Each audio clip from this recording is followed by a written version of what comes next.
Hi, my dears. Welcome back to another class of our zoology. So, we started with organisms and population. I hope you have read your textbook and you would be definitely finding that it's an easy chapter, right? It's easy to read and easy to understand. Okay. So, now we are going to see the rest of that portion, that is responses to abiotic factors. In the last class, we discussed certain abiotic characters or abiotic factors, temperature, water, soil, light and all. And I hope you have read all that things and you are clear with that, right? So now we are going to see the responses to the abiotic factors of different organisms. How do they respond? Okay. So I'm entering to this topic with a question. Okay. How do living organisms or how do organisms which are living in different habitats cope up or manage the stressful conditions that is happening in the environment, whether it can be climate or anything else? How they cope up or how do they manage? When we are trying to answer this question, another question also comes along with this. That is, you know that variability occurs in the environmental characteristics, even in the climatic conditions itself. It is ups and downs comes, right? In the case of temperature, in the case of wind, in the case of water availability, every ups and downs will be there. Actually, all these variable conditions or variability in the environmental conditions are bothering or are bothered by the organisms. Do the organisms are bothering about all these environmental conditions? So can you answer these two questions? Okay. See, due to the course of evolution, we had studied evolution, right? Many organisms will be having a comfort zone, right? In that comfort zone, that organism will be able to perform very nicely both their physiological, biochemical or behavioral attributes. What do you mean by attributes? Characters or their functions. We can see this comfort zone as the fitness point of that species also. Okay, in your textbook, an example is given. You can read and see. Okay, that is, let us take an analogy to clarify this important concept. Suppose a person, I will read it for you. Suppose a person is able to perform his or her full activity at a temperature 25 degrees Celsius and wishes to maintain that 25 degrees Celsius even when it is scorchingly hot or freezingly cold outside. You can say that 25% or 25 degrees Celsius will be the comfort point or the fitness point of that particular person, whether it is female or male. Okay, so in that 25% he will be performing or she will be performing at that person's maximum. Clear? Okay, that regardless of the weather around him or her. So that forms a fitness or a comfort point. We can term or we can give a term for that comfort point as homeostasis. Several terms we will be finding which is very easy and which you might have been familiarized from your lower session itself. Okay, this is known as, here the person's homeostasis, that 25 degrees Celsius is the homeostatic point, that he or she will be accomplished that homeostasis in that 25 degrees Celsius. Okay, so how we can define homeostasis? Homeostasis is nothing but the process to maintain a constant internal body temperature. It can be anything. Homeostasis is the constant internal body temperature. Okay, or the internal environment we can say, rather than the body temperature. Okay, when we are going to see the homeostasis, we have to find out two types, that is regulators and conformers. Organisms are classified on the basis of their constant internal body environment, body temperature. Organisms are of two types, regulators and conformers. Regulators are the organisms which can maintain a constant internal body temperature. Okay, organisms which are able to maintain a constant internal body temperature is known as regulators. They can regulate their body temperature will be constant. Understood? Example, all birds, all mammals and some lower vertebrates and invertebrates comes under this category, regulators. Okay. So evolutionary biologists says that the success of mammals is large due to this property. Which property? Because mammals have the ability to maintain their internal body temperature.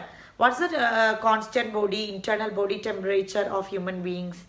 Yes, it is 37 degrees Celsius. We are having a constant body temperature, that is 37 degrees Celsius. Correct.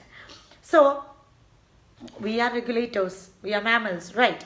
We are regulators. So, we can see how human beings are regulating their or maintaining their constant body temperature.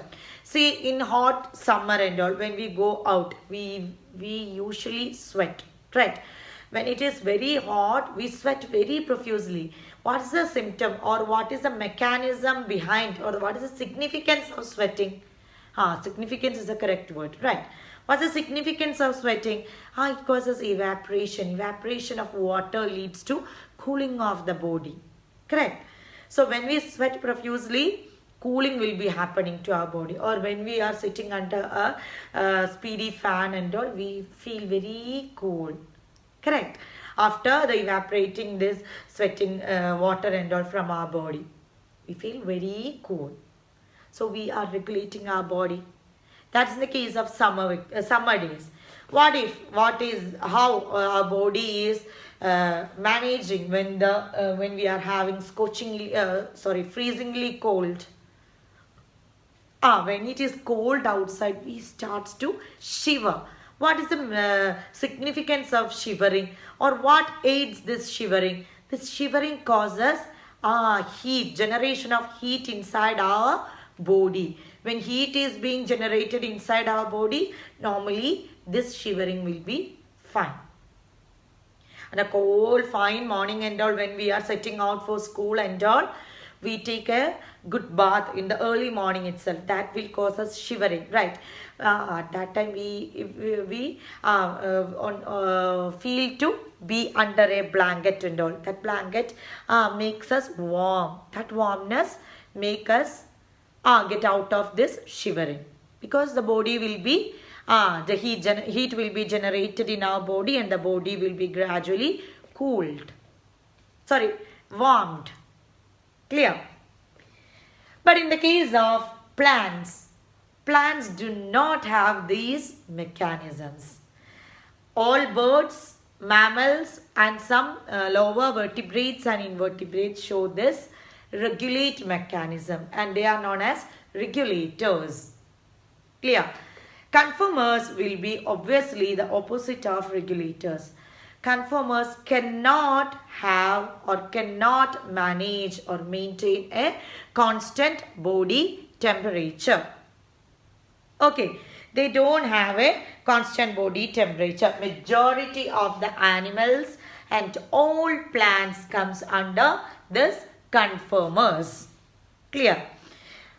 In case of aquatic animals, see, before going to that, one more thing we have to say, that regulators have a constant body temperature. They are known as thermoregulators. Thermo means temperature. Since they are having constant body temperature, they can be their body temperature can be termed as thermoregulators. And also they will be having a constant osmotic concentration also. In the case of regulators. They will be having thermoregulation and osmoregulation since they are having constant osmotic concentration. But in the case of conformers, we can take into account the aquatic animals. In the aquatic animals, the osmotic concentration of the body fluid changes with the osmotic concentration of the water. Okay. See, the body temperature of conformers will be changing according to the ambient temperature. Ambient a temperature what is surrounding them. Okay. So they are known as conformers. So conformers cannot be evolved into regulators. They cannot evolve to become a regulator. Why? Why they can't become or evolve become regulator? Because thermoregulators are having or thermoregulators are energetically expensive. That means they are having more energy. Our energy is released by the metabolic activity or by the production of heat, right? So they are these thermoregulators or regulators are energetically expensive. Okay, so for many organisms, this heat loss or heat gain is a function of the surface area of their body. Okay, so in the case of small organisms such as small birds such as shrews and hummingbirds, their heat gain or heat loss is a function or it directly depends upon the surface area of their body. Okay, so we can say that smaller animals are having larger area when related to their volume.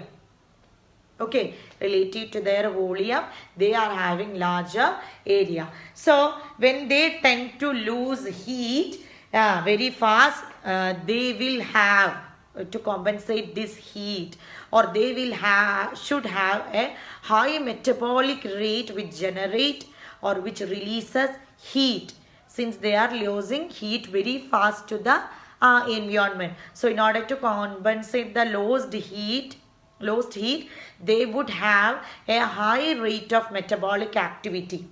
Okay, that would need more energy to generate more heat from the body.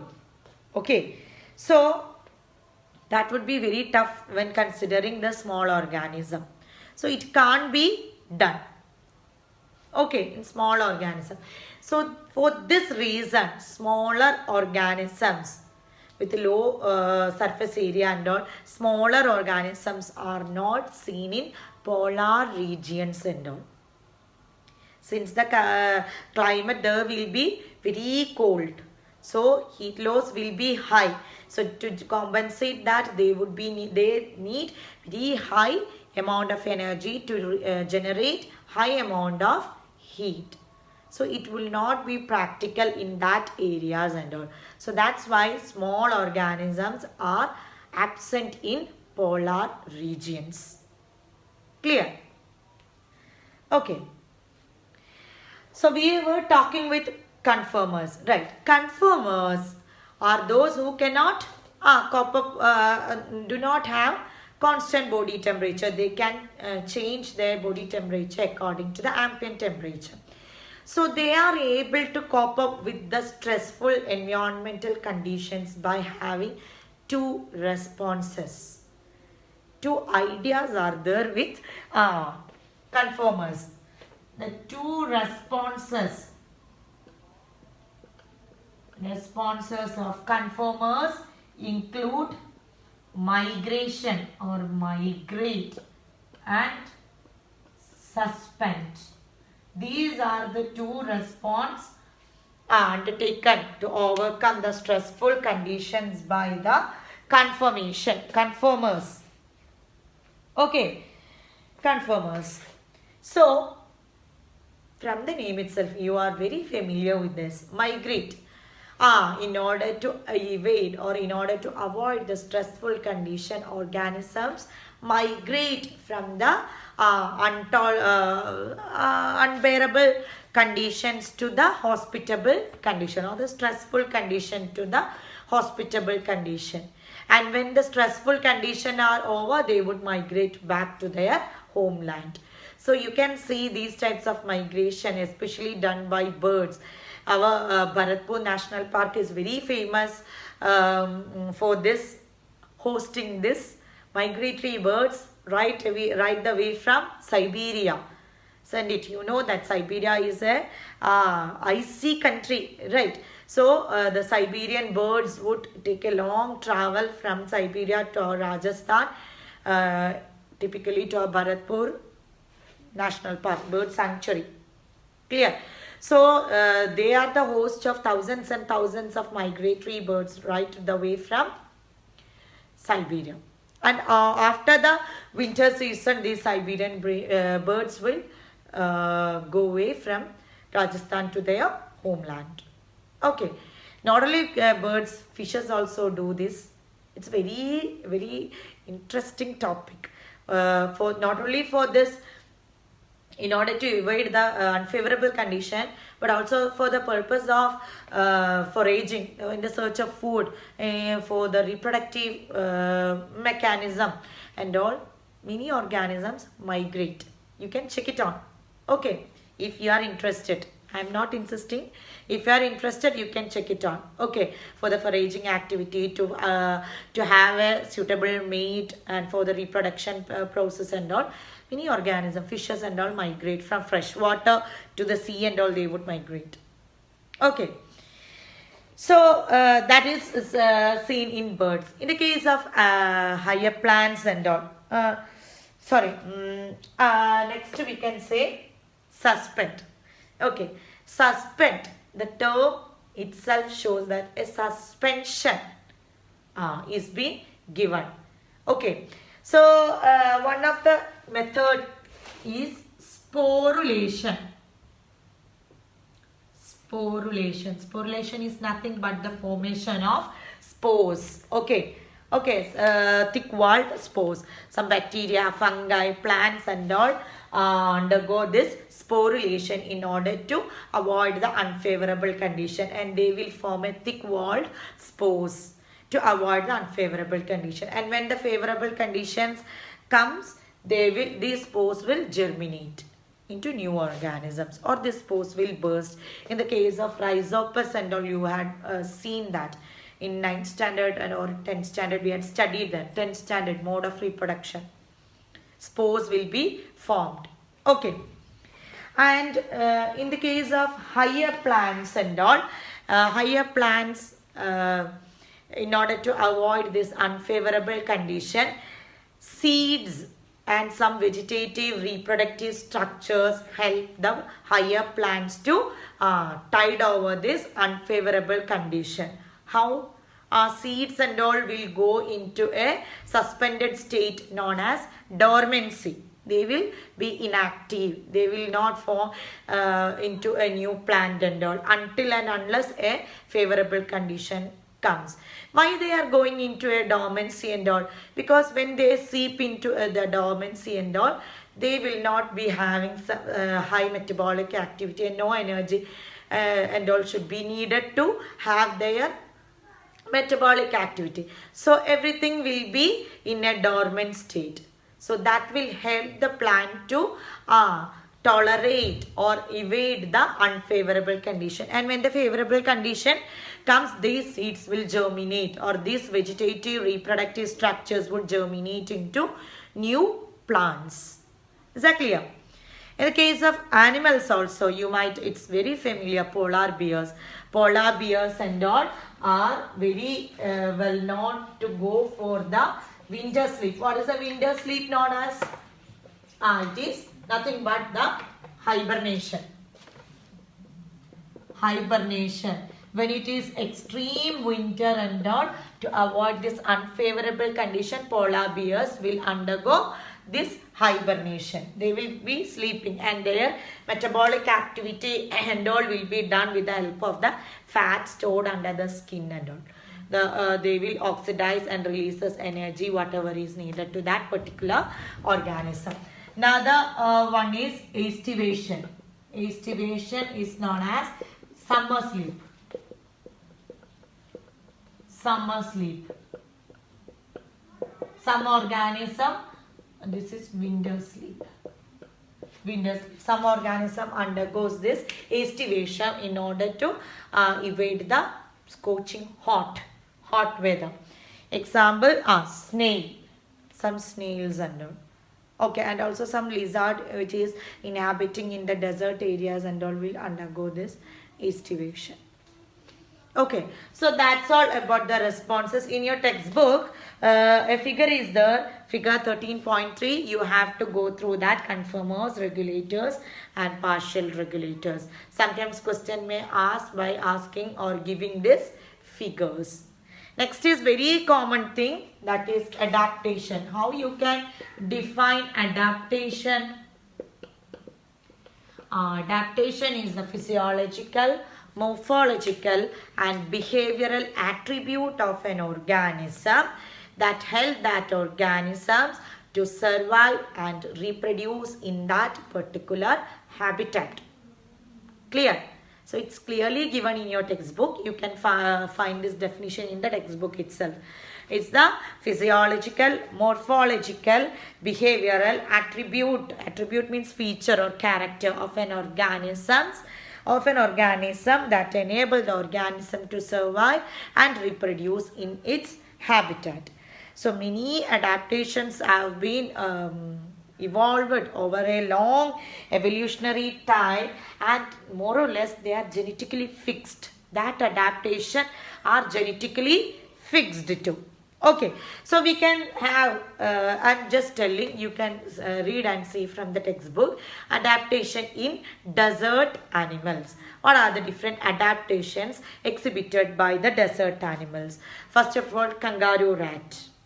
Okay, kangaroo rat, in the absence of external water source, kangaroo rat is coolly, or they are simply, they can confront this extreme stressful situation. They can have this animal meet all the needs of water, internal needs of water or internal water requirements simply by the oxidation of the fat. Okay, internal oxidation of the fat, because during the oxidation of fat the byproduct will be water. How cunning is that animal, right? Okay. And also it have the ability to have extremely concentrated excretory materials.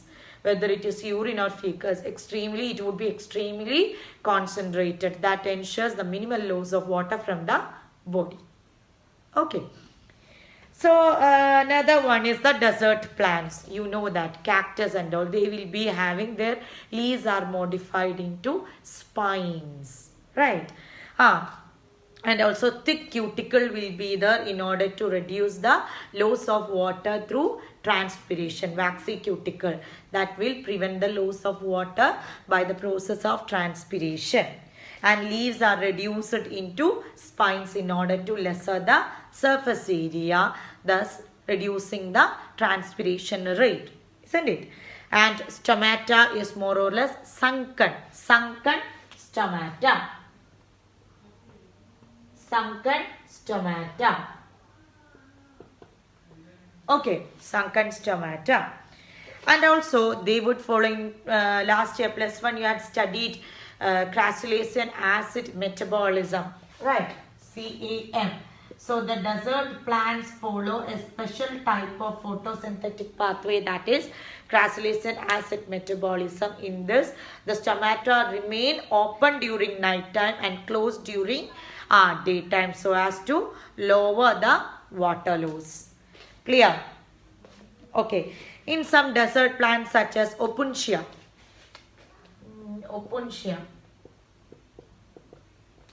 What is the characteristic feature of opuntia? They have no leaves at all. Every leaves are reduced or modified into spines. Okay.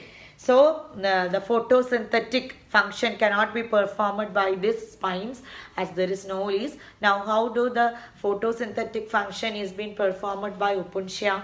The photosynthetic function is done by stem, phylloclade.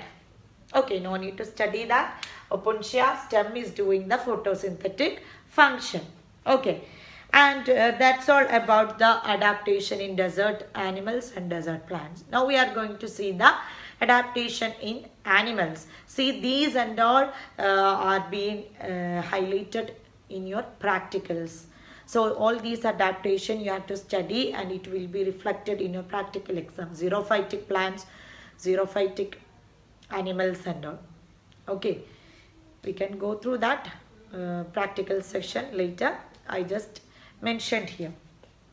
Okay, so animals that are present in the cold climate. You have studied in 7th standard. Mammals, when we are taking into mammals or animals, they will be having short ears, short limbs and all in order to reduce the surface area, and thus we can reduce the heat loss from the body. And also the aquatic mammals such as seals and all, which are seen in the polar regions, are having a thick layer of fat under the skin, and that is termed as blubber. Blubber. It acts as an insulator, also heat insulator. It will not and decreases the loss of heat from the body. Blubber. Okay, that and all you have studied in 7th standard. Now we are going to see adaptation in high altitudes. When we are climbing a high mountain and all, when we are going to high altitudes and all, we will be having some altitude sickness. Why we are having that altitude sickness? A person, why a person is having this altitude sickness? Because that person, when we are moving to high altitude, the high altitude will be having low atmospheric pressure, and low atmospheric pressure will cause us less availability of oxygen what is needed for our body. Our body won't be getting enough oxygen. Clear? If we are not able to have enough oxygen, several symptoms will be having: nausea, fatigueness, heart palpitation. A variety of symptoms can be exhibited in that person. Okay, but gradually we will be acclimatized with that altitude environment. Acclimatized means we will be getting adjusted.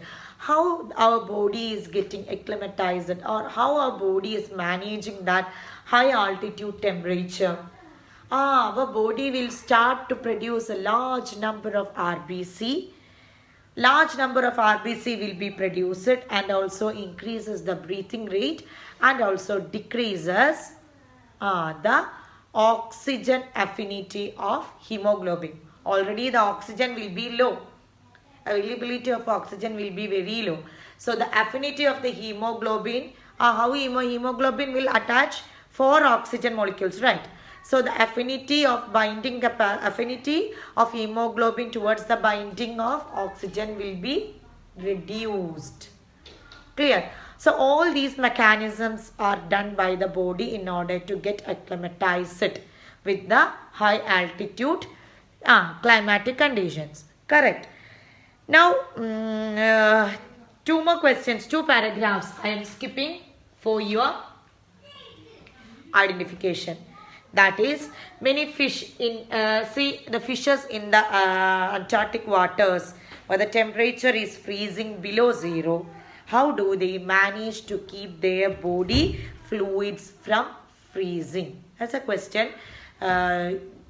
You guys have to answer that. I'm not giving the answer. You have to discuss with me. Okay. I don't know the answer. You find it out and discuss with me through the WhatsApp. That's an extra work I'm giving. Another one more thing you have to know. How do the organisms, marine invertebrates under low pressure? So next paragraph. Marine invertebrates and fish live at great depths in ocean water with a pressure which is less than 100 times than that of the normal atmospheric pressure. How do they live under such crushing pressures, and do they have any special enzyme? It's very, very interesting. You find it out the answers of these two questions. How do the fishes in Antarctica do not have or cope up with the freezing water without having a freezing body fluid? One question. And also the low pressure, how do they manage? Marine invertebrates, how do they manage the low pressure in the water? Okay, the last topic of this session I am leading with behavioral adaptation. Okay, so desert lizards manage their high body temperature by their behavioral adaptation. Okay, so what do they do in order to maintain the high body temperature? They either bask under the sun, or they would absorb heat when their body temperature is getting low. They would absorb heat. Some or they would burrow or dig holes in the mud and will be sweep into that in order to manage or maintain their body temperature. That is the behavioral adaptation. The other two paragraph question you will be answering. Okay, if you didn't get, you can contact me. Okay, so for a time being I'm winding up. Next we can see with population. Okay, so for time being, thank you.